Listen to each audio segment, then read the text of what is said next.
Сегодня я хочу говорить на одну тему, которая очень тесно связана с рождением Иисуса Христа. დღეს მინდა ვილაპარაკო თემაზე, რომელიც ძალიან მჭიდროდ არის დაკავშირებული Но ქრისტეშობასთან. она не такая легкая и касается иногда некоторых проблем, которые возникают. ის არ არის მსუბუქი თემა და ხანდახან ეხება ისეთ თემებს, რომელიც რთულია. Вы знаете, что однажды Иисус спросил своих учеников: «За кого меня почитают люди?» თქვენ იცით რომ ერთხელ იესომ ჰკითხა თავის მოწაფეებს და ვის რად მთვლიან ვინ ვარ მე ხალხისთვის. И в это время они стали смеяться немножко так, как-то, может быть, мне это кажется, но немножко как-то свысока стали говорить о людях. შეიძლება მე მეჩვენება ეს, მაგრამ მათ თითქოს და ცოტა ქედმაღლურად დაიწყეს ამაზე საუბარი მოწაფეებმა. И они говорили: «Знаешь, Иисус, некоторые люди думают, что ты воскресший из мертвых Иоанн Креститель. იცი იესო, ზოგიერთი ადამიანი ფიქრობს, რომ შემკვდრედით აღმდგარი იოანე А некоторые ნათლისმცემელი ხარ. думают, что ты Илия пророк воскресший. ზოგი კი იმას ფიქრობს, რომ შენ ელია წინასწარმეტყველი А ხარ, некоторые რომელიც думают, что მკვდრედით ты один აღმდგა. из древних пророков». ზოგიერთი კი იმას ფიქრობს, რომ შენ ერთ-ერთი ძველი И წინასწარმეტყველი вдруг ხარ. Иисус задает им вопрос: «А вы что думаете, кто я?» და შემდეგ იესო მათ უსვავს კითხვა, თქვენ რას фикробთ, ვინ ვარ И вот მე? тут они все замолкают. და იქ ყველანი ჩუმდებიან. Знаете, когда я учился в библейском институте, я научился одной вещи: როდესაც ბიბლიურ ინსტიტუტში ვსწავლობდი, ერთი რამე ვისწავლე. молчать, когда преподаватель задает вопрос. ვისწავლე გაჩუმება იმ დროს, როდესაც მასწავლებელი სვავდა კითხვას. Потому что я всегда не впопад отвечал. იმიტომ რომ ყოველთვის უადგილოდ И პასუხობდი. люди, которые сидели рядом, они все смеялись. Уху-ху. და Что Виталик ადამიანები, сказал? რომლებიც გვერდით იჯდნენ, სულ იცინოდნენ, აი რა თქვა ვიტალიმ. Но это не значит, что они знали правильный ответ. მაგრამ ეს სულაც არ ნიშნავდა იმას, რომ თვითონ იცოდნენ სწორი პასუხი. Это всегда легче смеяться над тем, кто ошибся. ყოველთვის იოლია იმას დასცინო, ვისაც შეეშალა. Но не так просто иметь свое правильное мнение. მაგრამ არ არის ადვილი კონდეს შენი სწორი აზრი. Но сегодня я хочу говорить о вопросе, который очень важен для нас. მაგრამ დღეს მინდა ვილაპარაკო საკითხზე, რომელიც ყველა ჩვენგანისთვის ძალიან О том, кто მნიშვნელოვანია. такой Иисус Христос для тебя и меня. იმაზე თუ ვინ არის შენთვის და ჩემთვის იესო ქრისტე. Кто Он по своей сути? ვინ არის თავისი Как мне არსით смотреть на Него? და როგორ უნდა უყურო მე მას. Потому что пока мы молчим, იმიტომ რომ სანამ ჩვენ ჩუმად ვართ და ვდუმვართ, никто не знает, как мы думаем. არავინ არ იცის როგორ ფიქრობთ И ჩვენ. иногда я натыкаюсь на такие мнения у людей, და ხანდახან ისეთ აზრებს ვხვდები ადამიანებში, которые просто меня шокируют. რომლებიც უბრალოდ შოკში И მაგდებენ. даже несколько лет, проведенные в церкви, иногда не являются гарантией того, что человек правильно думает о და Христе. რამდენიმე წელიც, რომელიც საკმაოდ ბევრია ადამიანი არის ეკლესიაში არ არის გარანტია იმისა, რომ ადამიანი სწორად აზროვნებს. Иногда даже правильные проповеди в церкви на эту тему не гарантия этого. და ხანდახან სწორი ქადაგებები ამ თემის შესახებ, ესაც არ არის გარანტია, რომ ადამიანი სწორად Иногда даже აზროვნებს. то, что человек сам читает Священное Писание, тоже не всегда являются гарантией და этого. ხანდახან ის რომ ადამიანი პირადად თვითონ კითხულობს წმინდა წერილს, ესაც არ შეიძლება იყოს ხანდახან Потому что ის иногда в გარანტია. нашей жизни есть какие-то вещи здесь или здесь, იმიტომ რომ ხანდახან ჩვენს ცხოვრებაში არის რაღაცეები გონებაში და გულში, которые мешают нам правильно понять, кто Он такой, и принять это. რაც შესაძლოა ხელს გვიშლიდეს იმის აღქმაში, თუ ვინ არის იესო ჩვენთვის.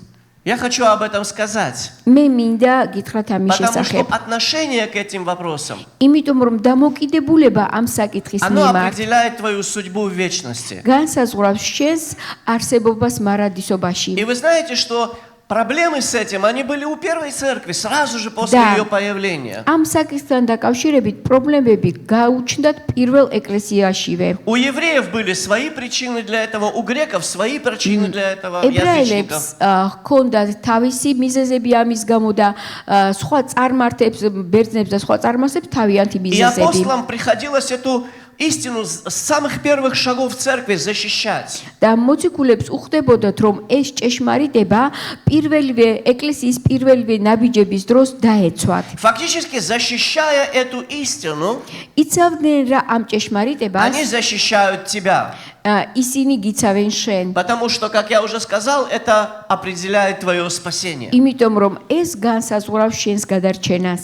Первое место Писания, которое я хочу прочитать сегодня, პირველი ადგილი წმინდა წერილიდან, რომელიც მინდა оно წავიკითხო, находится в первом послании Иоанна 4 главе. ეს არის იოანეს პირველი წერილის 4 თავში. С 1 по 3 стих. პირველი 3 მუხლი. Здесь написано: და აქ დაწერილია: возлюбленные, не всякому духу верьте, საყვარლებო, ნუ ენდობით ყველა სულს, но испытывайте духов, от Бога ли они. მაგრამ გამოსცადეთ სულები ღმერთისაგან თუ არიან ისინი. Потому что много лжепророков появилось в мире. იმიტომ რომ მრავალი ცრუ წინასწარმეტყველი მოვიდა წუთისოფელში. Духа Божьего и духа заблуждения узнавайте так. და ღმერთის სული და ესე იგი ცრუ სულები ასე გაანარჩიეთ. Всякий дух, который исповедует Иисуса Христа, пришедшего во плоти, есть от Бога. ყოველი სული, რომელიც აღიარებს ხორჩი მოსულ იესოს ქრისტეს ღვთისაგან არის.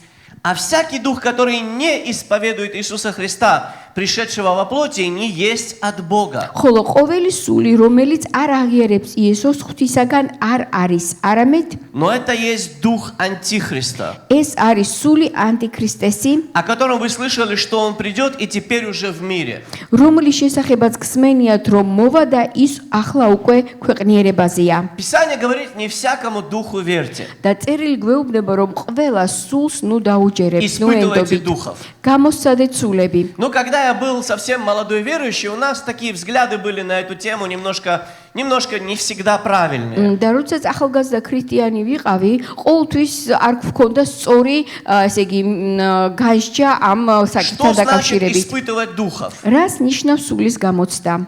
И мы думали, что если ты задашь духу какому-то определенные вопросы, на некоторые он не сможет ответить правильно, и тогда ты поймешь, что это дьявол. და ჩვენ ასე ვფიქრობდით, რომ თუ შენ რომელიმე სულს რაღაცა კითხვას დაუსვავ და ის სწორად ვერ გიპასუხებს რაღაცა კითხვაზე, მაშინ შენ მიხვდები, რომ ეს არ არის ღმერთის Или სული. если я вижу какого-то неадекватного человека, должен спросить духа, которого в нем: как имя тебе? И он обязательно должен мне და ответить. თუ მე ვხედავ რაღაცა არაადეკვატურ ადამიანს, მე უნდა ვკითხო მასში მყოფ სულს და მაშინ ის მიპასუხებს ვინც არის. Но потом мое მაგრამ мнение начало меняться на эту тему. შემდეგ ჩემი შეხედულება ამ საკითხთან Я დაკავშირებით понял, что შეიცვალა Священное Писание здесь говорит немножечко о другом. და მივხვდი, რომ წმინდა წერილი ამ ადგილას ცოტა სხვა რაღაცას გვეუბნება. Оно здесь говорит об определенных людях, которые здесь названы лжепророками. ის გველაპარაკება ჩვენ, ესე იგი, გარკვეულ ადამიანებზე, რომლებსაც აქ ეწოდებათ ცრუ То есть речь წინასწარმეტყველები. идет о каких-то людях, ლაპარაკია ადამიანებზე, распространяющих определенные идеи, რომლებიც ავრცელებენ, ესე იგი, გარკვეულ შეხედულებებს и иногда за ними стоит Бог, და ხანდახან მათ უკან დგას ღმერთი а иногда какие-то другие силы. და ხანდახან სხვა ძალები. И Писание здесь говорит о конкретном примере, который очень важен, очевидно, был в то время. და წმინდა წერილი გვეუბნება კონკრეტულ მაგალითზე, რომელიც იმ დროისთვის ალბათ ძალიან მნიშვნელოვანი И он იყო. говорит: всякий, кто исповедует Иисуса, пришедшего во плоти, есть от Бога. და ის ამბობს, რომ ყოველი სული, რომელიც აღიარებს იესო ქრისტეს ხორჩი მოსულს, არის ღმერთისგან. Всякий, кто этого не делает, это есть дух Антихриста. და ყოველი სული, რომელიც ამას არ აღიარებს, ის არის Заметьте, ანტიქრისტესაგან. что здесь не написано: это бедный ошибающийся человек. და ესე იგი, ყურადღებით შეხედეთ იმას, რომ აქ არ არის დაწერილი, რომ საწყალი საცოდავი ადამიანი, რომელიც ცდება. Здесь написано, что этот человек დაწერილია, რომ ეს ადამიანი находится под влиянием духа Антихриста. А это очень серьезный вопрос. ანტიქრისტეს სულის ზეგავლენის ქვეშ და ეს ძალიან სერიოზული То და есть фактически სახიფათოა. отрицание того, что Иисус в человеческом теле на этой земле был, ფაქტურად იმის უარყოფა, რომ იესო ქრისტე აქ დედამიწაზე იყო ადამიანის სხეულში, является проявлением вражды против Бога. არის მტრობის გამოვლენა ღმერთის მიმართ. И это может быть очень банальная вещь. და ეს შეიძლება იყოს ძალიან Например, ბანალური так რამ. как нам говорили в школе, что на самом деле Иисуса Христа не существовало. როგორც მაგალითად სკოლაში გვეუბნებოდნენ რომ იესო ქრისტე არ არსებობდაო, Что такой исторической личности не было, его просто придумали. რომ ასეთი ისტორიული პიროვნება არ არსებობდა და უბრალოდ გამოიგონეს. Мы тогда жили под влиянием коммунистической идеологии. მაშინ ჩვენ ვიყავით და ვცხოვრობდით კომუნისტური იდეოლოგიის И наши ქვეშ учителя говорили, და ჩვენი მასწავლებლები Что Иисуса გვეუბნებოდნენ Христа რომ იესო ქრისტე и Царство Божие და ცათა სამეფო придумали богатые классы, ისინი მოიგონეს მდიდრებმა чтобы посеять какое-то утешение в этих бедных рабах, которых они угнетали. მონებისთვის რომლებსაც რაღაცა ნუგეშის სემა მაინც ქონიყოთ. У тебя в этой жизни ничего нету, но там тебя ждет Царство Божие. აქ დედამიწაზე არაფერი გაგაჩნია, მაგრამ იქ სამეფო И вот გელოდება. богатые придумали для бедных это как сказку. და მდიდრებმა ღარიბებისთვის მოიგონეს ეს როგორც ზღაპარი. Но знаете, всегда настораживала одна вещь. მაგრამ იცით ყოველთვის ასე თქვათ ჩნდებოდა ასეთი Если კითხვა. это сказка, თუ ეს ზღაპარია, почему так много людей на земле находятся под ее влиянием? მაშინ რატომ არის რომ ამდენი ადამიანი არის მთელს დედამიწაზე მისი ზეგავლენის И ქვეშ? почему противникам этого და რატომ არის რომ ამის მოწინააღმდეგე приходится столько бороться с этим? ამდენი бრძოლა უწევთ ამის Веками წინააღმდეგ? борются против этого. საუკუნეებია ამას ებრძვიან. Никто же не пытается написать научный труд о том, что Бабы Яги на самом деле не было. ხომ არავის არ ცდილობს და არ წერს ასე იგი დისერტაციას იმაზე რომ სინამდვილეში ბაბა იაგა ასე იგი არ А არსებობდა. Нацаркеке это просто сказочный персонаж. Никто же не пытается это და доказать. არც ნაცარქექიეს შესახებ ამტკიცებენ რომ ეს უბრალოდ გამოგენული Никто не პერსონაჟია. основывает научные институты по доказательству неисторичности Нацаркекии, например, да? არავინ არ აფუძნებს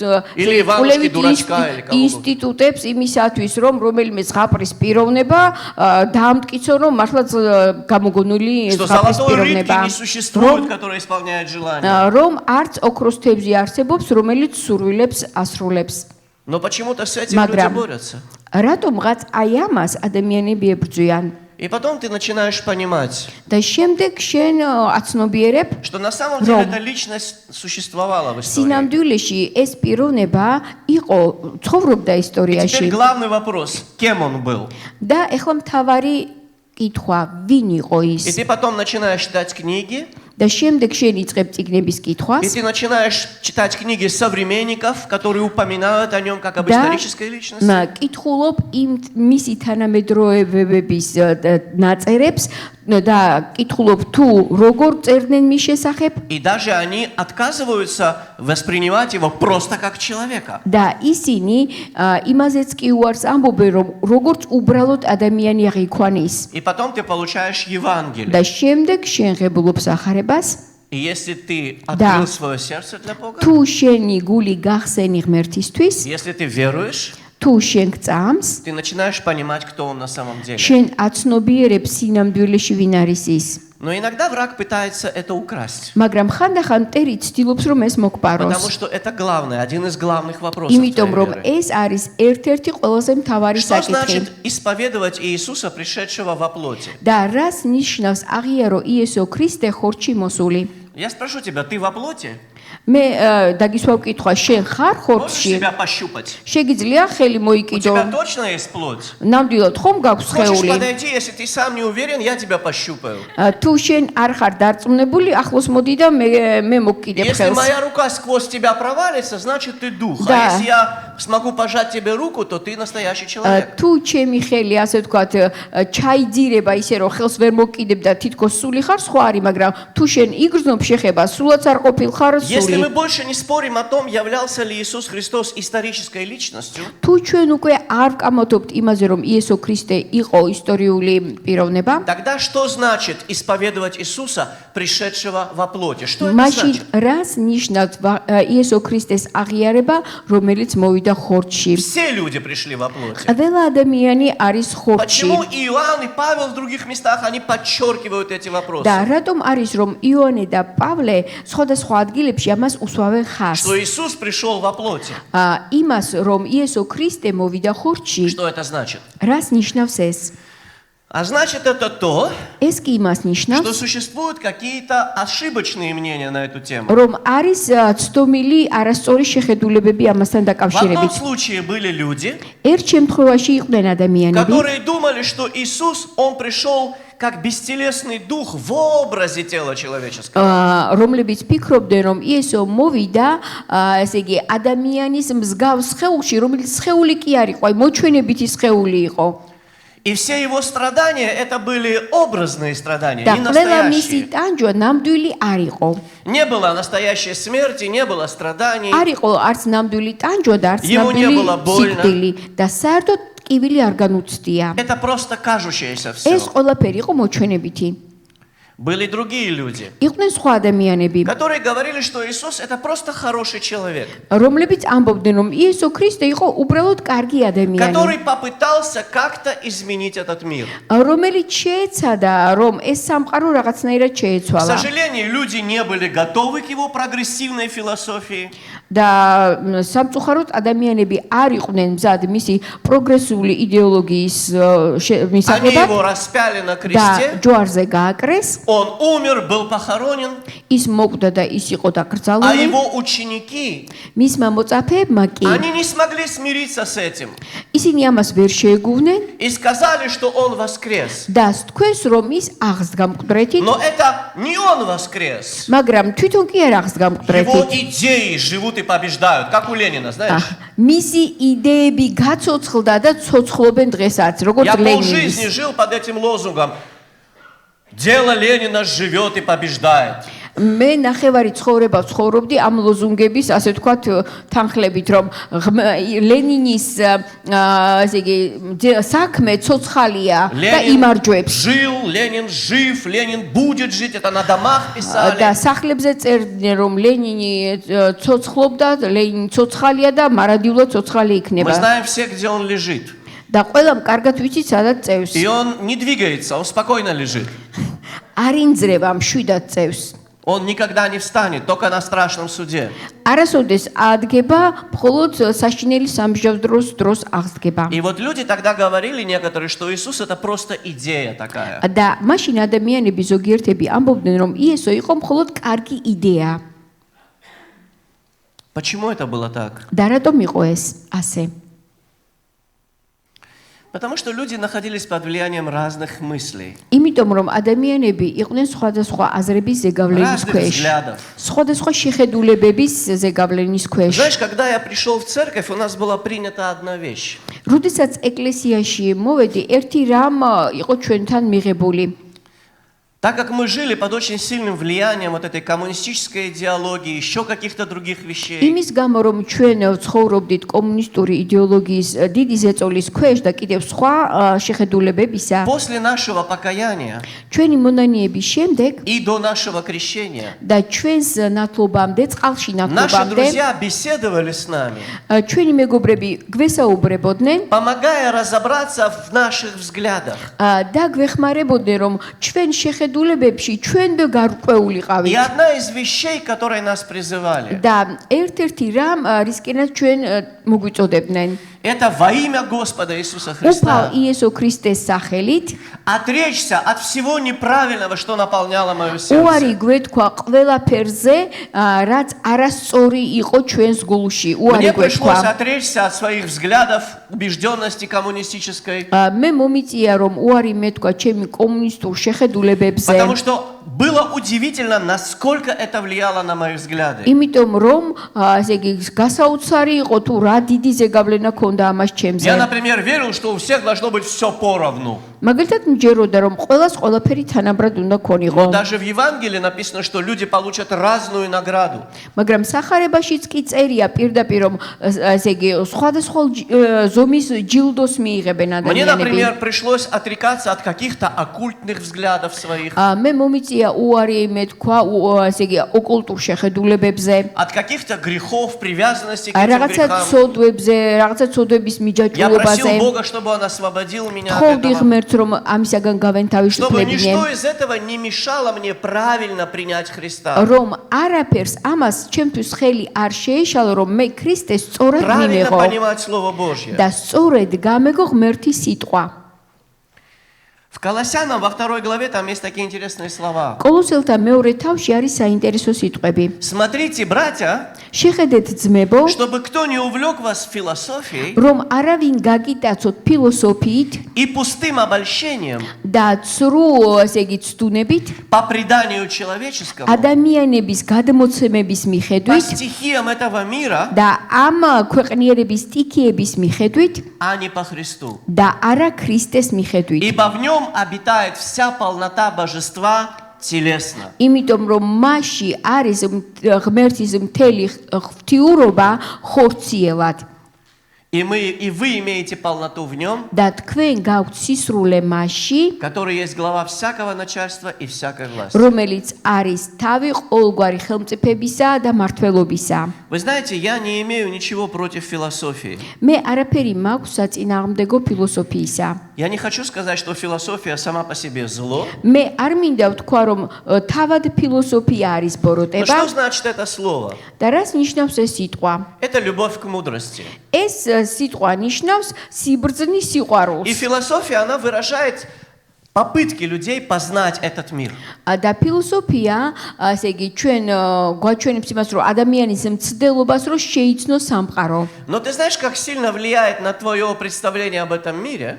მაგრამ იცით რა ძლიერ ზეგავლენას ახდენს, ასე იგი, შენზე ეს В какой семье ты родился? შენზე ის თუ როგორ ოჯახში დაიბადე, Какой национальности ты რომელ принадлежишь? ნაციონალობას В მიეკუთვნები, какую эпоху ты живешь? რომელ ეპოქაში ცხოვრობ, Какие книги ты читал? რომელი წიგნები წაგიკითხავს. Это все формирует тебя. ეს ყველაფერი შენ გაყალიბებს. И ты пытаешься познать этот мир შენ ცდილობ რომ შეიმეცნო ეს სამყარო своим разумом შენი გონებით и на основе того, что ты знаешь. და იმის საფუძველზე რაც იცი И исходя из этого, და აქედან გამომდინარე всегда ყოველთვის все твои знания, ყველა შენი ცოდნა они в лучшем случае частичные. უკეთეს შემთხვევაში არის მხოლოდ Ты ნაწილობრივი. только отчасти что-то შენ знаешь. მხოლოდ ნაწილობრივად იცი რაღაც. А если в твоей жизни кто-то насадил какие-то неправильные убеждения, მაგრამ თუ ვიღაცამ შენ ცხოვრებაში რაღაც არასწორი შეხედულებები ჩათესა, это будет мешать тебе принять Божью истину. შენ ეს ხელს შეგიშლის რომ მიიღო ღმერთის ჭეშმარიტება. Ты не должен основывать свои взгляды на мирских представлениях. შენი каких-то. შეხედულებები არ უნდა დააფუძნო ამ ქვეყნიურ Если შეხედულებებს. ты хочешь знать что-то о Боге, თუ შენ გინდა იცოდე რაიმე ღმერთის შესახებ, ты должен читать Его Слово. შენ უნდა იკითხო მისი Потому что სიტყვა. Его Слово – это Его откровение о самом себе. იმიტომ რომ მისი სიტყვა არის მისი გამოცხადება მასზე. Главный герой Библии – это Бог. ბიბლიის მთავარი გმირი არის ღმერთი. Главная цель того, почему мы читаем Библию, და მთავარი მიზანი იმისა თუ რატომ ვკითხულობ это ბიბლიას познать Его из первоисточника. არის ის რომ შევიმეცნოთ ღმერთი პირველი წყაროდან. Он открывается сам. ის თვითონ გვეცხადება ჩვენ. Недавно я слышал свидетельство бывшего мусульманина. ცოტა ხნის წინ მოვისმინე ყოფილი მუსულმანის Это парень, который დამოწმება. недавно стал ходить в Гардабане. ეს არის ბიჭი, რომელმაც დაიწყო გარდაბანში И он სიარული ცოტა преподавал ხნის წინ. ислам. Наш Анар был одним из его учеников давно. და ის ასწავლიდა, ესე იგი, ისლამს და ჩვენი ანარი ოდესღაც მისი მოწაფე იყო. И он закончил две исламские школы в Иране. და ირანში ორი ისლამური სკოლა დაამთავრა. И там он заметил противоречия в самом Коране. და მან იქ აღმოაჩინა წინააღმდეგობები ყორანში. И в религиозной практике და мусульман. მუსულმანების რელიგიურ Например, в პრაქტიკაში. Коране намного раз больше говорится о Иисусе, чем о Мухаммеде. მაგალითად ყურანში ბევრად უფრო მეტი არის ნათქვამი იესოზე, ვიდრე И მუჰამედზე. там даже есть указание, что если ты чего-то не понимаешь, обращайся к евреям, обращайся к их книгам. და იქ ასეთი რამაც არის ჩაწერილი, რომ თუ რაღაცას ვერ გებულობ, მიმართე ებრაელებს, Но в მიმართე практике წიგნის они об ხალხს. этом не говорят. მაგრამ პრაქტიკაში ამაზე არ Они საუბრობენ. проклинают евреев, они не прикасаются к этой книге. ისინი წყევლიან ებრაელებს და ამ წიგნს არ И ეხებიან. этот парень, он стал изучать втихаря, в და ამ тайне Библию. ბიჭმა ჩუმად დაიწყო ბიბლიის И შესწავლა. знаешь, что он сказал, чем ему Библия понравилась по сравнению с Кораном? Одна из вещей важных. ერთ-ერთი მნიშვნელოვანი რაც თქვა თუ რატომ მოსწონს მას ბიბლია, ბევრად მეტად И я ვიდრე сказал ყურანი. аминь, потому что мне тоже это нравится და очень. მე ვთქვი ამინი, იმიტომ რომ მეც ეს ძალიან მომწონს. Библия – это очень честная книга. რომ ბიბლია არის ძალიან გულწრფელი და Она не პატიოსანი рисует წიგნი. своих героев идеальными людьми. ის არ ხატავს თავის გმირებს იდეალურებად. Она рассказывает про их отношения с Богом, ის ლაპარაკობს მათ ურთიერთობაზე про ღმერთთან. то, что Бог в их жизни благословлял, за что Бог их наказывал. თუ რას აკურთხებდა ღმერთი მათ ცხოვრებაში, რის გამო სჭიდა მათ. И когда ты видишь эти вещи, და როდესაც შენ ამას ხედავ, ты начинаешь понимать его характер. შენ მაშინ გებულობ წვდები ღმერთის А когда ты ხასიათს. сам начинаешь და так жить, როდესაც შენ თვითონ იწყებ ასე у ცხოვრებას, тебя начинаются непосредственные отношения с Богом, которые, оказывается, возможны. შენ გიჩნდება პირადი ურთიერთობა ღმერთთან, რომელიც თურმე შესაძლებელი ყოფილა. И это изменяет тебя. აი ეს გცulis შენ. И вот если мы вернемся к этому, და თუ ჩვენ ამას დაუბრუნდებით, то мы придем еще к одному моменту интересному. კიდე ერთ საინტერესო მომენტთან მივალთ. Если Священное Писание является единственным источником истинного откровения о Боге, თუ წმინდა წერილი არის ერთადერთი წყარო, ჭეშმარიტი წყარო ღმერთის შესახებ, то прислушайте, что оно говорит, და შეხედეთ რას ამბობს ის, что во Христе Иисусе რომ ქრისტე იესოში обитает вся полнота божества არის ღვთიურობის მთელი სისრულე телесно. ხორციელად. И вот это преткновение, და ეს წამაბორძიკებელი, которое людям некоторым без отречения от каких-то старых вещей трудно принять. რამ არის რომელსაც ვერ ღებულობენ ადამიანები თუ რაღაცეებზე უარს არ იტყვიან. Знаете, мы привыкли воспринимать свое тело как однозначное зло. მიჩვეულები ვართ რომ ჩვენს ხელს აღვიქვავთ ერთ ბოროტებად. Из-за тех грехов, которые мы делали. იმ ცოდვების გამო, რომლებსაც ჩვენ ვაკეთებდით. Из-за тех чувств, инстинктов, которые в нас და проявляются იმ иногда. გრძნობებისა და ინსტინქტების გამო, რომლებიც ხანდახან ჩდება Мы думаем, ჩვენში. что тело само по себе это страшная грязь. და ვფიქრობთ, რომ თვითონ სხეული არის სიბინძურე. И греки еще многие და говорили, კიდევ философы, ძველი ბერძნები, ფილოსოფოსები что ამბობდნენ, тело это зло, оно грязное. რომ სხეული არის ბოროტება, სიბინძურე. Поэтому Иисус Христос, ამიტომ იესო ქრისტე, если Он Божий Сын, თუ ის ღმერთის ძეა, Он не мог прийти в человеческом მას теле. არ შეეძლო რომ მოსულიყო ადამიანის Потому სხეულში. что как только бы Он в это тело воплотился, იმიტომ რომ როგორც კი განკაცდებოდა, Он ხორცში сразу მოვიდოდა, стал бы таким же грязным, как и мы. იმ წუთშივე გახდებოდა ჩვენაირი ბინძური. Другие люди говорили, სხვა ადამიანები ამბობდნენ, Он просто человек. ის უბრალოდ ადამიანია. Если Он живет в теле, то Он просто человек. თუ ის სხეულში ცხოვრობს, უბრალოდ ადამიანია. Чего вы ждете от Него? და რას მოელით ადამიანისგან? Но Писание говорит, მაგრამ წერილი გვეუბნება, что в Нем живут две природы. რომ მასში ცხოვრობს ორი ბუნება. Божественная и человеческая. ღვთიური ბუნება და ადამიანური буნება. Я не могу много говорить, потому что у нас нету много времени сегодня. მე ბევრს ვერ ვისაუბრები, Да, это- იმიტომ რომ ბევრი დრო არ გვაქვს. Но вы знаете, что Новый Завет называет Иисуса Христа Сыном Божьим 33 раза. ახალი აღთქმა იესო ქრისტეს უწოდებს ღმერთის ძეს 33 ჯერ.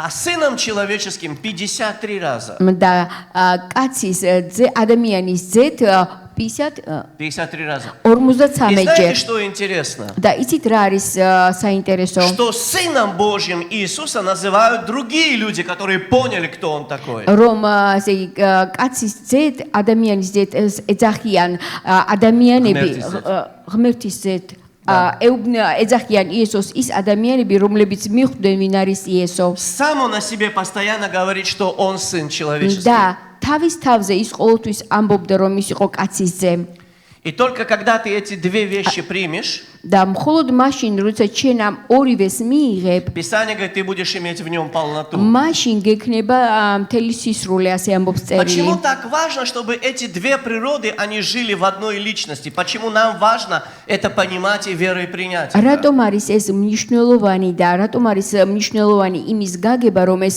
ორივე ბუნება ცხოვრობდა ერთ Во 2 პიროვნებაში Коринфянам написано в 5 главе. მეორე კორინთელთა მეხუთე მეხუთე თავში წერია. В 20-21 стихах. მე-20-21 მუხლებში. Примиритесь с Богом. შეურიგდით ღმერთს. Ибо не знавшего греха Он сделал для жертву за грех. Для нас жертву за грех. რადგანაც რომელმაც არ იცოდა ცოდვა, ის გახდა, ესე იგი, მსხვერპლი ჩვენი ცოდვისათვის. Чтобы мы в нем сделались праведными перед Богом. რომ ჩვენ გავხდარიყავით მართლები ღმერთის წინაშე, Вся მასში. жизнь Иисуса Христа, მთელი ცხოვრება იესო она ქრისტესი была подчинена главной цели. ემორჩილებოდა მთავარ მიზანს. Он пришел, чтобы взыскать и спасти погибшие. Так он ის сам сказал. მოვიდა, რომ მოეძებნა და გადაერჩინა დაღუპულები. Как он собирался нас спасти? როგორ აპირებდა ჩვენს გადარჩენას А от чего нас спасать? და რისგან უნდა А что გადავერჩინეთ являлось причиной наших бед? და რა იყო ჩვენი უბედურებების მიზეზი? Это наша греховность. ეს არის ჩვენი ცოდვილი Он ბუნება. пришел, чтобы спасти нас от наших ის грехов. მოვიდა, რათა ჩვენი ცოდვებისგან გადავერჩინეთ. Почему было важно, чтобы эти две природы вместе были во და Христе? რატომ იყო მნიშვნელოვანი, რომ ქრისტეში ორივე ბუნება ყოფილიყო? Как безгрешный Сын Человеческий, როგორც უცოდველი ძეკაცისა, ხო, Он мог взять на себя ответственность за наши грехи. მას შეეძლო პასუხისმგებლობა აიღო ჩვენს ცოდვებზე.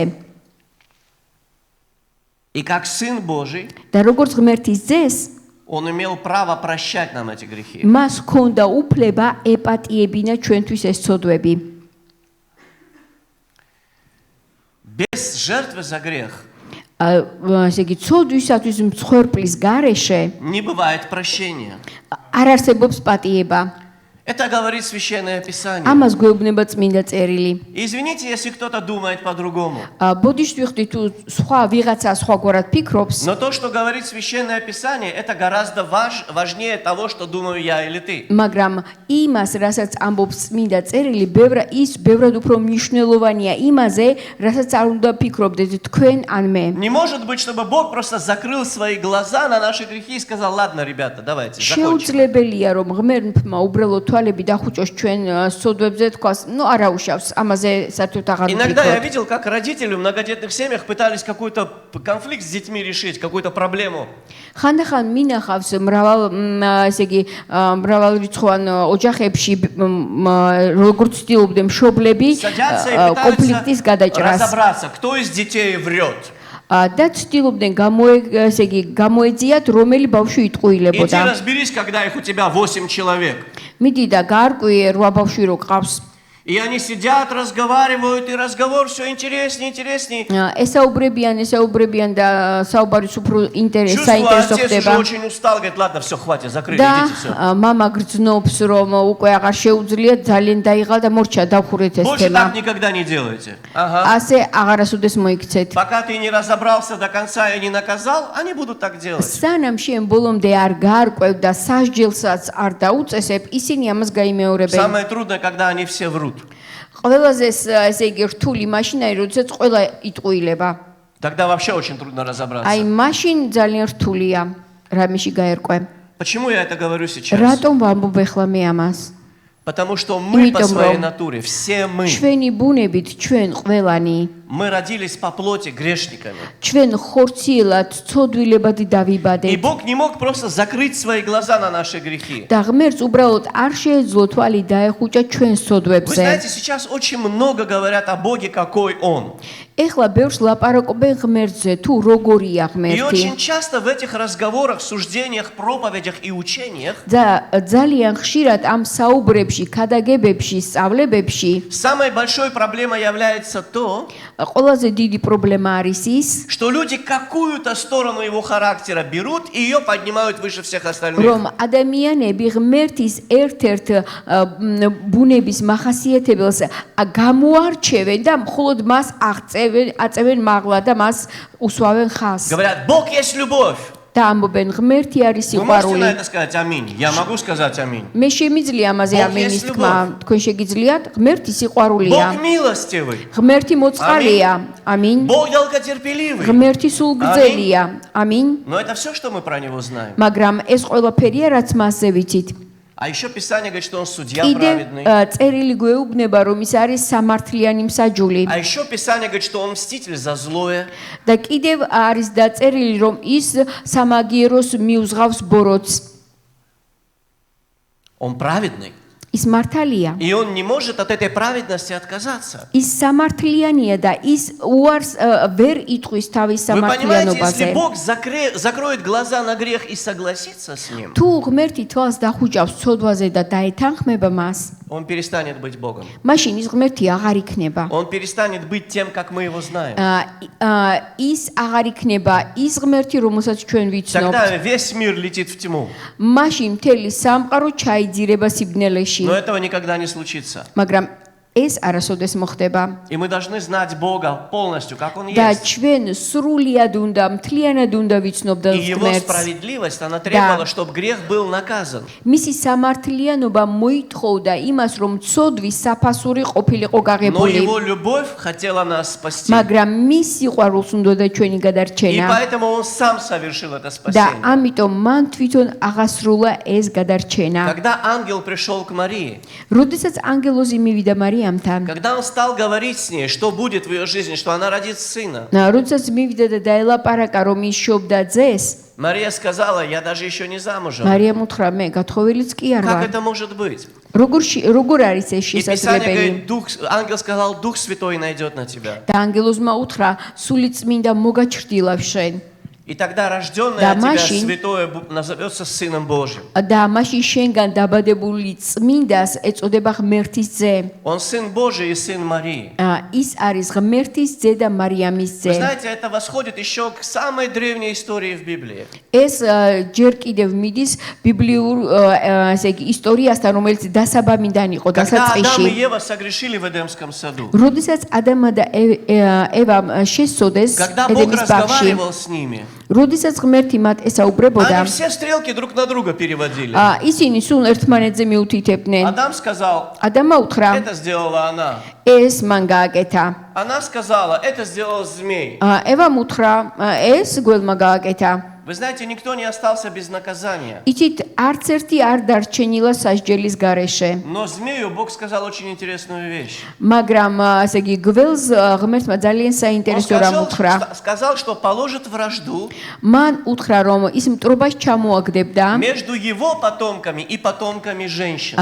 მის შთამომავლობასა და ქალის შთამომავლობას შორის. И Адам там вообще не და упоминается. ადამი იქ ნახსენებიც არ არის. Потом, когда ты читаешь Библию, შემდეგ როდესაც კითხულობ ты ბიბლიას, читаешь очень странные вещи. ძალიან უცნაურ რაღაცებს Авраам კითხულობ. родил Исаака, Исаак родил Якова, Яков родил 12 патриархов. აბრაამმა შვა, ისააკმა შვა, იაკობი და იაკობმა 12. Честно говоря, когда я первый раз прочитал Мама это меня Таварин. шокировало. Как это они родили? А женщины პირველად где были? რომ მოვკითხულობდი, მე ამან შოქში ჩამოგდო, როგორ შვეს მათ და ქალები სად იყვნენ? Ну, я понимаю, что да, он родоначальник. მესმის რომ ის არის მამამთავარი, Но когда ты начинаешь изучать немножко эти вещи, ты начинаешь понимать, მაგრამ როდესაც იწყებ ამის შესწავლას, მაშინ შენ აცნობიერებ. что касается женской биологии, ее анатомии, ის биологии, რაც შეეხება ქალის ანატომიას, в ее ბიოლოგიას, репродуктивной анатомии нет такого понятия, как семя. მის რეპროდუქტიულობაში არ არის ასეთი რამ, მას არ აქვს თესლი. Она получает это от мужчины и вынашивает მას это и рожает. ხებულობს მამაკაცისგან და შემდეგ განაყოფიერდება და Поэтому, იზრდება когда ბავშვი. Бог сказал змею, ამიტომ, როდესაც ღმერთმა უთხრა что семя გველს, жены тебя победит, растопчет რომ тебе голову, ქალის თესლი გაიმარჯვებს შენზე და თავს გაგიჭეჭყავს, он говорил о том, ის ლაპარაკობდა что იმაზე, от жены რომ ქალისგან родится кто-то без участия мужчины, დაიბადება ვიღაც მამაკაცის ჩარევის გარეშე, который победит дьявола. რომელიც გაიმარჯვებს ეშმაკზე. С самых первых страниц Библии ты видишь ბიბლიის это. პირველივე გვერდებიდან ჩანს ეს. Поэтому, когда Мария Амитом. спросила, Господи, как это может быть? როდესაც მარიამ აკითხა, როგორ მოხდება ეს უფალო? Он сказал, Дух Божий придет. უთხრა, მოვა სული წმინდა. Вы знаете, когда мы говорим о рождении Иисуса Христа, როდესაც ჩვენ საუბრობთ იესო ქრისტეს შობაზე, это слово «рождение», оно не совсем правомочно в этом აი ეს случае. სიტყვა შობა მთლად სწორი შეიძლება არ იყოს Потому ყველა что согласно შეხედულებით. Священному Писанию, იმიტომ რომ წმინდა წერილის თანახმად Иисус был всегда. იესო ყოველთვის იყო. Он всегда был в Отце. ის ყოველთვის იყო И в მამაში определенное время, და გარკვეულ დროს через Святого Духа, სული წმინდის მეშვეობით через Марию, Он воплотился в მარიამის этот мир, მეშვეობით ის განკაცდა облегся в эту плоть. შეიმოსა ხორცით. Зачем ему эта плоть? რატომ სჭირდებოდა მას ეს ხორცი? Писание говорит, потому что Წერილი дети გვეუბნება, его, они живут в этой плоти. იმიტომ რომ მისი შვილები ცხოვრობდნენ ხორცში. Послание евреям говорит, мы живем во плоти. ებრაელთა წერილში წერია რომ ჩვენ ცხოვრობთ ხორცში И чтобы спасти нас, და იმისათვის რომ ჩვენ Он გადავერჩინეთ облегся в подобие плоти греховной. ის შეიმოსა ცოდვილის სხეულის მსგავს И вот это სხეულში выражение подобие плоти греховной, და აი ეს გამონათქვამი მსგავსი ცოდვილის оно знаешь, что სხეულისა означает? იცით რას ნიშნავს? Не то, что у Иисуса было не настоящее тело, იმას კი არა რომ იესოს ნამდვილი სხეული არ а ქონდა то, что в этом теле не было греха. არამედ имას რომ მის სხეულში არ იყო Потому ცოდვა что он родился не от Адама, იმიტომ რომ ის ადამიანისგან არ დაბადებულა а родился от Духа Божьего. არამედ დაიბადა ღვთის სულისაგან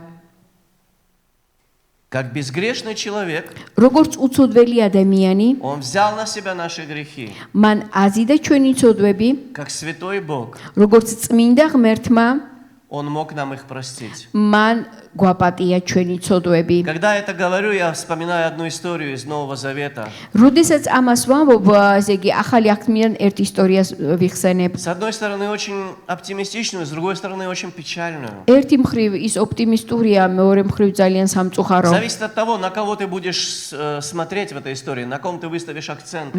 და ეს იმაზეა დამოკიდებული თუ ვისზე გააკეთებ შენ Люди აქცენტს сидят, разговаривают с Иисусом. ადამიანები ზიან და ესაუბრებიან იესოს Как раз суббота. და იყო Как раз შაბათი день для этого. და ზუსტად ამისთვის იყო ეს დღე Как бы я хотел однажды როგორ მინდა быть в რომ таком месте и ერთხელაც хотя бы что-нибудь услышать из того, что он говорит. ერთხელაც მე ყოფილიყავი ასეთ სიტუაციაში და მომესმინა ის რასაც ის ამბობდა Но эти люди собрались там, მაგრამ ეს ადამიანები შეიკრიბნენ некоторые, чтобы его послушать, ზოგიერთები იმისათვის რომ მოესმინათ а მისთვის некоторые для того, чтобы на чем-то его подловить. მაგრამ ზოგიერთები იმისთვის რომ რაღაცაში სიტყვაში И გამოეჭირათ вот приносят человека расслабленного. და აი დავდომილი ადამიანი მოიყვანეს Расслабленный человек – это парализованный человек. დავდომილი ადამიანი ეს იყო პარალიზებული ადამიანი Это человек, который пережил кровоизлияние в мозг, ადამიანმა ალბათ ესე იგი სისხლჩაქცევა ქონდა ტვინში которое обездвижило его. და ამან ის დამბლა დასცა მის И вот он სხეულს лежит как дерево. და აი როგორც ხე ისე წევს И, видимо, это был не старый человек, და ალბათ ეს არ იყო ხანში შესული потому что у ადამიანი него были молодые, достаточно сильные друзья. იმიტომ რომ მას ყავდა ახალგაზრდა ძლიერი ამხანაგები Достаточно сильные, чтобы принести его к Иисусу. საკმაოდ ესე იგი ძლიერები რომ იესოსთან მieყვანათ И Иисус говорит ему, და იესო ეუბნება მას прощаются тебе грехи твои. გეპატია შენ შენი ცოდვები Возьми твою постель, иди домой. აიღე შენი საწოლი და წადი სახლში И люди начинают бурчать. და ხალხი იწყებს ბუზღუნს Кто он такой, чтобы прощать грехи? ვინ არის რომ ცოდვებსაც პატიებს Кроме Бога никто не может прощать грехи. ღმერთის გარდა არავის არ აქვს უფლება ცოდვების პატიების Да. Как раз к этому мы и идем. ზუსტად აქეთკენ მივდივართ ჩვენ Никто не может прощать грехи, არავის кроме Бога. შეუძლია ცოდვების პატიება ღმერთის გარდა Иисус смотрит на них и говорит, იესო უყურებს მათ და ეუბნება а что легче? რისი თქმა უფრო იოლია Сказать человеку, прощаются тебе грехи твои, უთხრა ადამიანს გეპატიება შენი ცოდვები или сказать ему, Ту- возьми постель твою и иди домой. უთხრა აიღე შენი საწოლი და წადი სახლში Но чтобы вы знали, მაგრამ იმისათვის რომ თქვენ იცოდეთ что Сын Человеческий რომ კაცის ძეს имеет на земле право прощать грехи, აქვს დედამიწაზე ცოდვების პატიების უფლება он поворачивается к этому человеку მიუბრუნდება იმ ადამიანს და и ეუბნება говорит, вставай, ადექი бери твою постель и აიღე иди себе შენი домой. საწოლი და წადი სახლში И он берет постель и და идет ის домой. იღებს თავის საწოლს და მიდის Люди სახლში в злобе. ადამიანები გაბოროტებულები Что-то не არიან. впечатлило их. სასწაულმა Они არ მოახდინა მათზე просто შთაბეჭდილება. возмущены тем, что он ისინი сделал это არიან в субботу. აღშფოთებული იმით, რომ იესომ ეს გააკეთა შაბათს. Но очень интересно, Иисус им ответил. მაგრამ ძალიან საინტერესოდ უპასუხა მათ Фактически იესომ. Он им сказал, ფაქტიურად მან უთხრა: если я не прощу ему грехи, თუ მე მას ცოდვებს არ ვაპატიებ, он не встанет. ის ვერ ადგება. Но чтобы вы знали, что я могу это сделать, მაგრამ თქვენ რომ იცოდეთ, რომ მე შემიძლია Что я ამის могу გაკეთება, прощать грехи. რომ მე შემიძლია ცოდვების პატიება, вставай, иди домой. ადიქი და წადი И სახლში. этот человек встает, და ეს ადამიანი დგება, потому что Бог იმიტომ რომ ღმერთი простил ему его грехи. ღმერთმა მას აპატია ცოდვები. Видимо, его болезнь была этим вызвана. ალბათ მისი ავადმყოფობა ამით იყო Мы не знаем გამოწვეული. подробностей про этого человека, мы не Ჩვენ знаем, кто он. არ ვიცით, ესე იგი, დეტალები ამ ადამიანის Мы შესახებ, не ვინ знаем იყო. его прошлую жизнь, его грехи. არ ვიცით მისი წარსული ცხოვრება, მისი Бог ცოდვები. вообще про это ничего не говорит. და ღმერთი ამის შესახებ საერთოდ Потому არაფერს что это ამბობს. не важно. იმიტომ რომ ეს არ არის Потому что მნიშვნელოვანი. главное, кто там есть на этом месте. იმიტომ რომ თავარი ვინც იყო იმ И о ადგილას том Писание хочет და нам сказать. ვიზეც უნდა რომ წმინდა წერილმა Это Иисус გვითხრას Христос. არის იესო ქრისტე. Потому что какими бы ни были твои грехи, იმიტომ რომ რანაირიც არ უნდა იყოს შენი что бы ни ცოდვები говорили про тебя люди, და რაც არ უნდა ილაპარაკონ как бы ты ადამიანებმა, сам не оценивал свою როგორც жизнь, არ უნდა შეაფასო შენ საკუთარი თავი და у него ცხოვრება, достаточно любви, მას აქვს საკმარისი სიყვარული, чтобы продолжать тебя любить, несмотря на это. რომ გააგრძელოს შენი სიყვარული ამის და მიუხედავად И его жертвы достаточно, და მისი მსხვერპლი საკმარისია, чтобы покрыть все твои грехи. რომ ყველა შენი ცოდვა Какими бы დაფაროს. тяжелыми они не были. რა მძიმე და რთულიც არ უნდა И იყოს. он говорит, და ის ამბობს, чтобы ты знал, შენ რომ იცოდე, что я умею прощать грехи, и რომ имею на მე это право. შემიძლია და მაქვს ცოდვების პატიების უფლება, Встань и иди в твой ადექი дом. და წადი შენ სახლში. Одна из историй, которую я очень сильно люблю, ერთ-ერთი ისტორია, რომელიც ძალიან მიყვარს. это история про прокаженного человека, ეს არის ისტორია კეთროვან ადამიანზე, который приходит к Иисусу. რომელიც მიდის И იესოსთან он говорит, Иисус, და ეუბნება იესო, если ты хочешь, თუ შენ გინდა, ты можешь меня очистить. შენ გინდა, შეგიძლია ჩემი Когда я первый განწმენდა. раз прочитал эту историю, я подумал, какой наглый человек. პირველად რომ წავიკითხე, ვიფიქრე, რა თავხედია ეს Потому что ადამიანი. я читал это, исходя из своего характера. იმიტომ რომ მე ამას ვკითხულობდი ჩემი ხასიათიდან Я გამომდინარე. был наглым тогда. მე ვიყავი მაშინ თავხედი. Я вырос так. მე ასე გავიზარდე. Никогда ни перед кем не склоняйся. არასდროს თავი არაბის დაუხარო. Никогда ничего не проси. არავის არაფერი სთხოვო. Лучше укради, но не проси. ჯობია მოიპარო და არ სთხოვო. И я думал, что этот человек пришел так. და ვფიქრობდი, ასე მივიდა ეს Иисус, если ადამიანი. хочешь, можешь меня очистить, я тебе разрешаю. იესო, თუ გინდა, ასე იგი გამწმინდე, მე ამის უფლებას გაძლევ.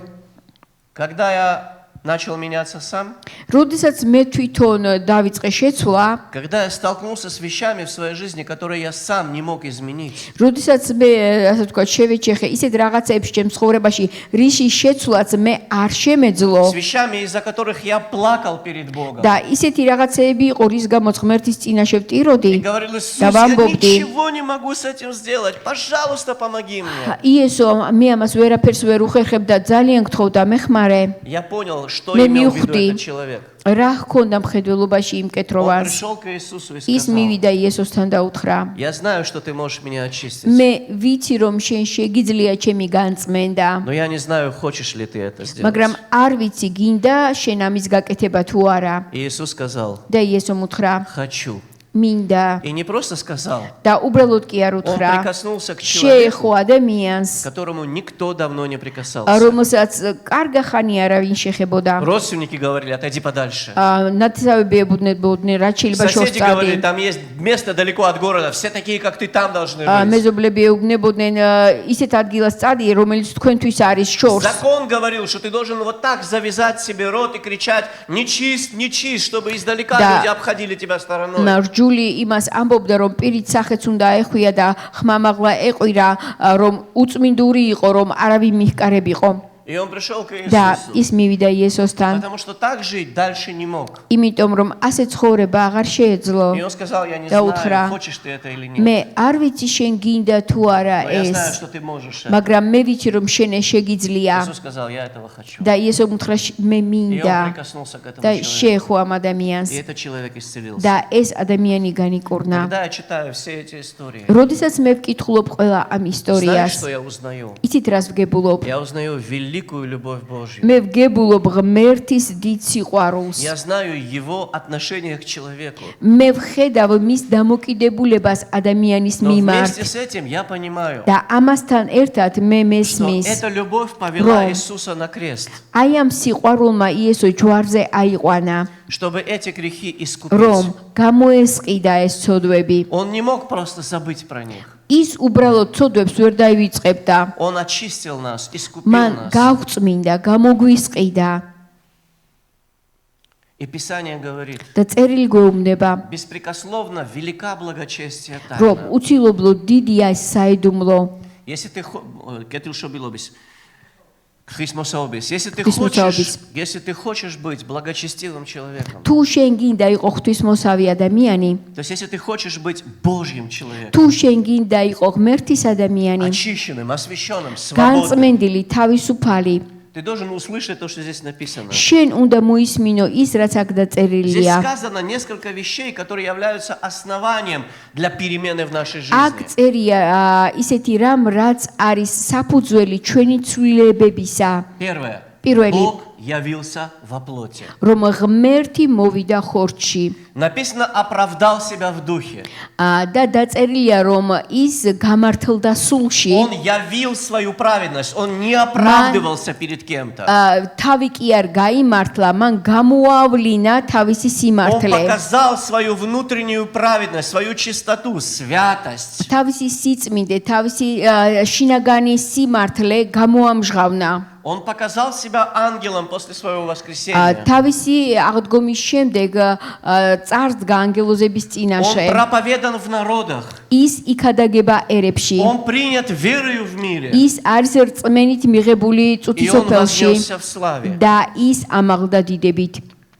Если ты не веришь в эти вещи, თუ შენ ამისი არ გჯერა, начиная с первой и до последней, პირველიდან ბოლომდე, ты никогда не сможешь получить это благочестие от Бога. მაშინ აი ამ ღვთისმოსაობას ღმერთისგან ვერ Потому что მიიღებ. эти вещи, იმიტომ вера რომ в აი эти ეს вещи, საკითხები და რწმენა ამ საკითხებისა, оно меняет тебя. აი ეს გცვლის შენ. Когда ты веришь, что твои грехи оплачены, როდესაც შენ გწამს რომ შენი ცოდვების ფასი что ты გადახდილია, принят как дитя რომ Божье, შენ ხარ მიღებული როგორც что в ღმერთის тебе შვილი, сейчас живет Святой Дух Божий, რომ ეხლა შენში ცხოვრობს სული წმინდა и ты часть Его храма, და შენ ხარ მისი ტაძრის ნაწილი, что Иисус вернется за тобой. რომ იესო შენს გამოდაბრუნდება. Сейчас Он на небе. ეხლა ის ეცაშია Он ходатайствует за свой народ. და ის შუამდგომლობს თავისი Но ხალხისთვის. будет день, когда Он вернется за своей მაგრამ церковью. დადგება დრო, როდესაც ის თავისი Как ეკლესიისთვის жених დაბრუნდება, приходит за своей невестой. როგორც იძე ბრუნდება თავისი И тогда все პატარძლისთვის. беды, все проблемы, все закончится здесь. მაშინ ყველა უბედურება და პრობლემები დასრულდება. Бог явился во плоти. ღმერთი მოვიდა ხორცში.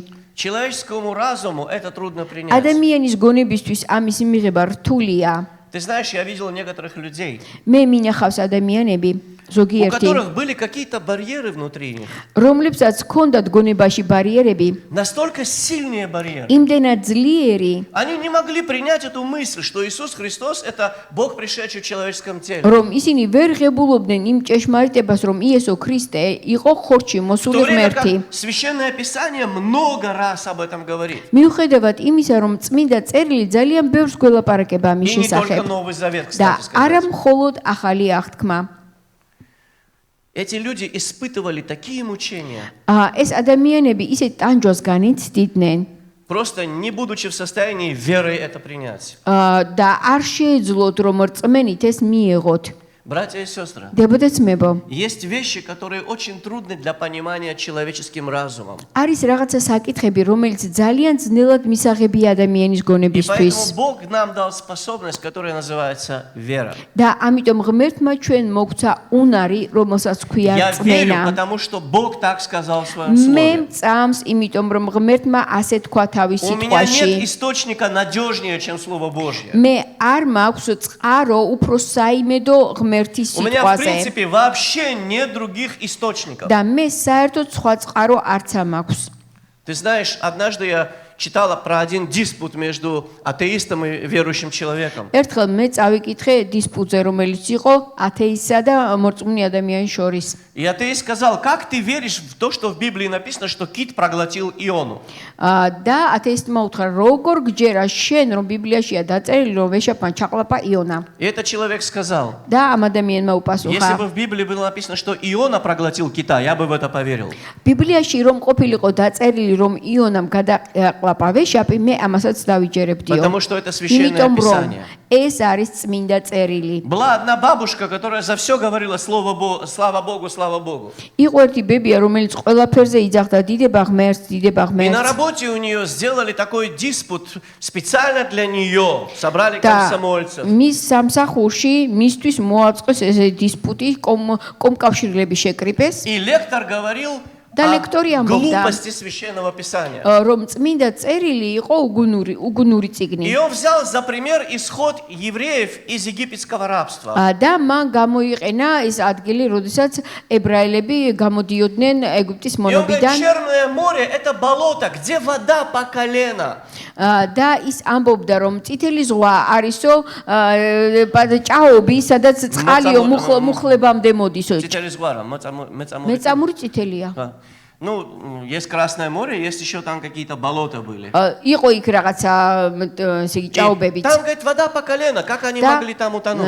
ისინი ის амბობდნენ, როგორ შეიძლება იქ ჩამჩხვალიყო ხალხიო, И როდესაც бабушка говорит, მუხლებამდეო წყალი. слава Господу. ბებია კი ამბობს, დიდება Она ღმერთს. говорит, спрашивает, за что ты славишь Бога? და ჰკითხეს, რატომ აქ ადიდებ ღმერთს? Представляешь, говорит, какой он великий, он целую армию утопил в воде по колено. შეხედეთ რა დიდებულია ჩვენი ღმერთი, რომელმაც ესე იგი წყალი მუხლებამდე იყო და მთელი არმია ჩაახრჩო ამ პატარა წყალშიო. Это, может быть, немножко по-детски звучит. შეიძლება ეს ცოტა ბავშვურად ჟღერდეს. Потом мы узнаем, что на самом деле этот переход был не там.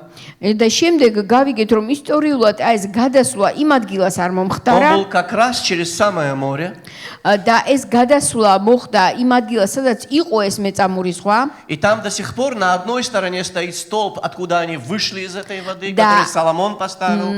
იქ არის ესე იგი ერთი სვეტი ის ერთ ნაპირზე, საიდანაც გამოვიდნენ, შევიდნენ ამ На другой ზღვაში. стороне в Египте его уничтожили, но следы до сих пор есть. ის სვეტი, რომელიც უკვე გადმოვიდნენ, იქ შენარჩუნებულია, ხოლო ის სვეტი, რომელიდანაც ეგვიპტიდან გამოვიდნენ, იქაც იყო სვეტი, ეგვიპტელებმა უბრალოდ И вообще განადგურეს. историчность Священного Писания, она поражает.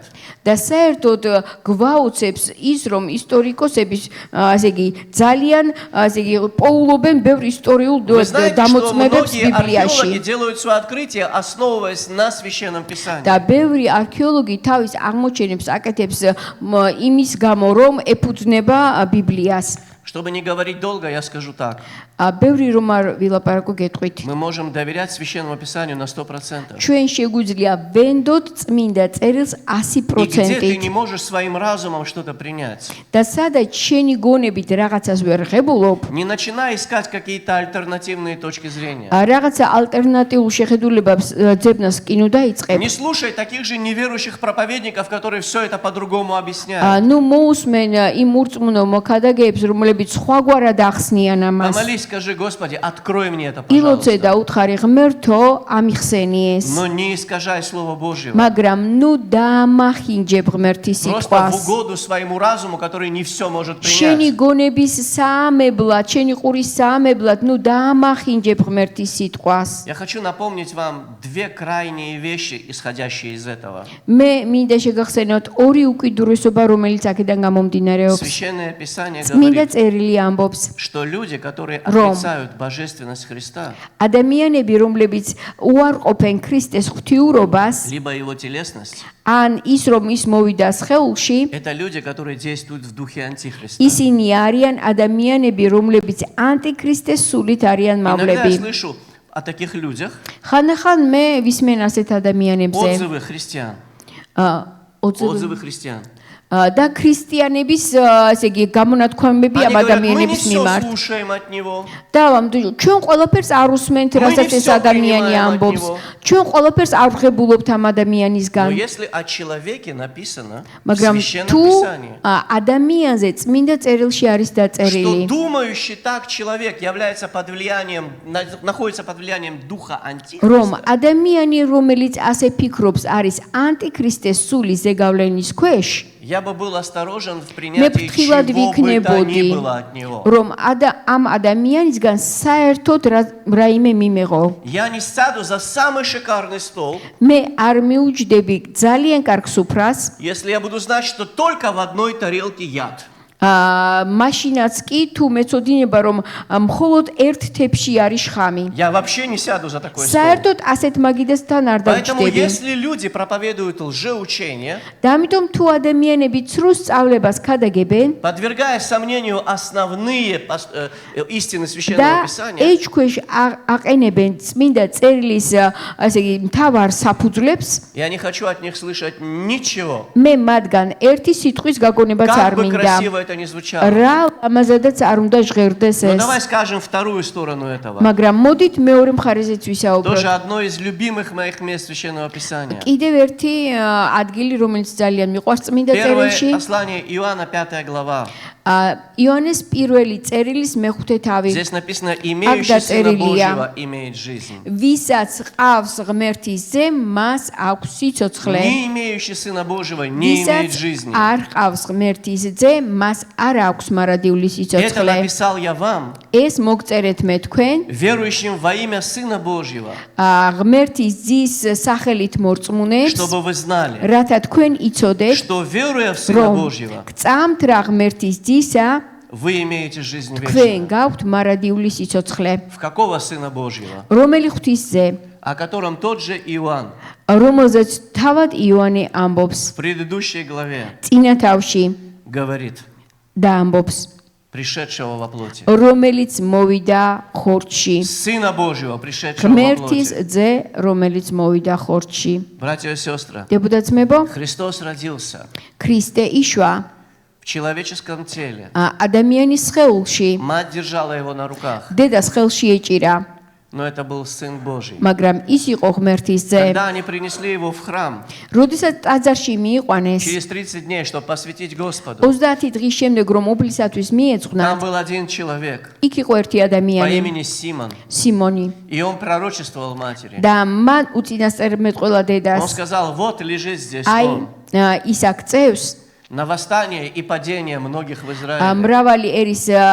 მრავალის აღსადგენა და დასამხობად И тебе ისრაელში самой оружие пройдет душу. და შენს გულშიც გაივლის მახვილი И да откроются помышления многих. და გაცხადება მრავალთა აზრები. Я хочу сказать тем, у Минда которых какие-то гитрат. неправильные взгляды, может быть, есть, или сомнения какие-то. ესე იგი, ვისაც აქვთ არასწორი შეხედულებები, Вы знаете, мы не идеализируем библейских героев. ჩვენ არ ვაიდეალიზირებთ ბიბლიის გმირებს. Знаешь, те люди, которые потом стали апостолами, ის ადამიანები, რომლებიც შემდგომ გახდნენ მოციქულები, которые были братьями Иисуса, რომლებიც იყვნენ იესოს ძმები, в какой-то момент они в Него не верили. რაღაცა მომენტში სულაც არ შეჯეროდათ Знаешь, მისი. однажды они пришли вместе с Марией, чтобы забрать его домой. მარიამთან ერთად მივიდნენ, რათა სახლში წაეყვანათ. Потому что все говорили, что он сошел с ума. იმიტომ რომ ყველა ამბობდა, რომ ის გაგიჟდაო. Нельзя так жить. არ შეიძლება ასე ცხოვრება. Нельзя жить только вот этим. არ შეიძლება მხოლოდ ამით А как ცხოვრება. твоя работа? А как твое будущее? როგორ იქნება შენი მომავალი, შენი სამუშაო? Он делает крайние вещи. ის რაღაცა უკიდურესობებს Он входит აკეთებს в конфронтацию с этой религиозной системой. და იმ რელიგიურ სისტემასთან კონფრონტაციაში Он შედის. слишком фанатичен. ნამეტანი ფანატიკოსია. Он почти не ест. თითქმის არ Он ჭამს. почти не спит. თითქმის არ Он ძინავს. 40 дней постился. 40 დღე მარხულობდა. Может быть, с ним что-то случилось тогда. იქნება მაშინ რაღაც დაემართა И они пришли, чтобы взять его და домой. მივიდნენ რომ სახლში წაეყვანათ И когда ему сказали, და როდესაც მას что там უთხრეს твоя мать и братья стоят, რომ იქ დგას დედაშენი და შენი он ძმები, сказал, кто моя мать и მან братья? თქვა, ვინ არის დედაჩემი და ჩემი Те, ძმები? которые слушают Слово Божье. ისინი, ვინც ისმენენ ღმერთის Когда он სიტყვას. шел на праздник однажды, его братья смеялись над ним. როდესაც დღესასწაულზე მიდიოდა, მისი ძმები მას დასცინოდნენ,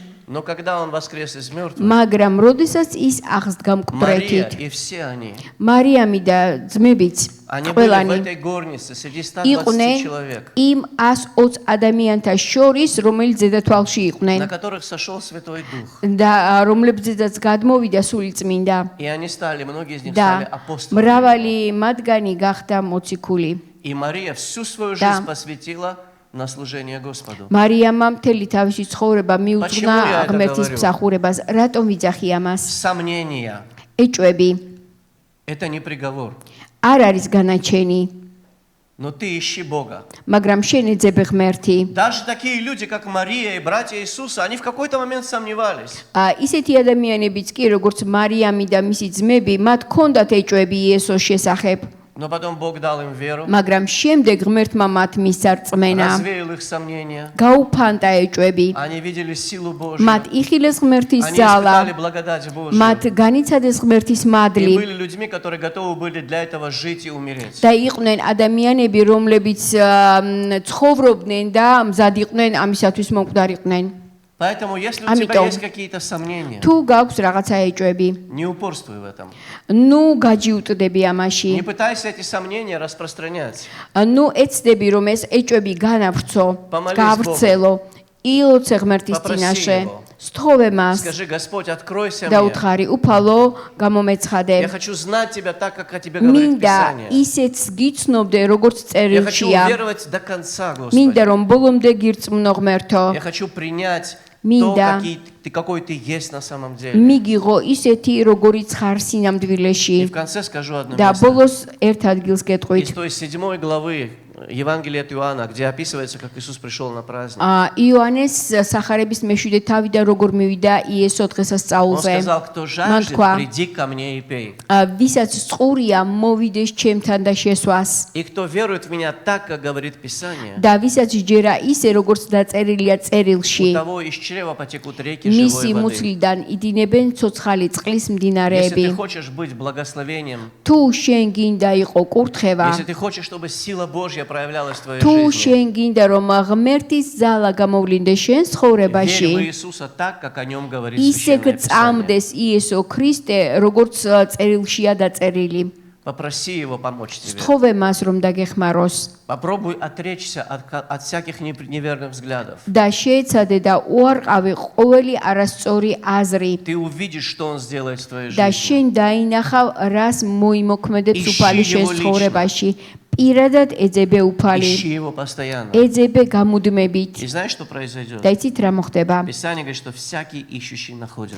და წერილი ამბობს რომ ყოველი ვინც ეძებს ის პოულობს. Слава Господу за Рождество Иисуса Христа. დიდება ღმერთს იესოს შობისთვის, За Рождество того, მისი შობისთვის, который был всегда, რომელიც იყო который ყოველთვის, сотворил начало, престолы, власти, რომელმაც შექმნა ყოველივე, о котором написано, что все им и для него создано. რომელზეც დაწერილია რომ ყველაფერი მისით და მისთვის არის შექმნილი. А он смирился მან კი თავი დაიმდაბლა и пришел в этот мир как человек. და მოვიდა ამ წუთისოფელში როგორც И был ადამიანი послушен Богу до смерти. და სიკვდილამდე ღმერთის მორჩილი და Смерти ერთგული на იყო. кресте.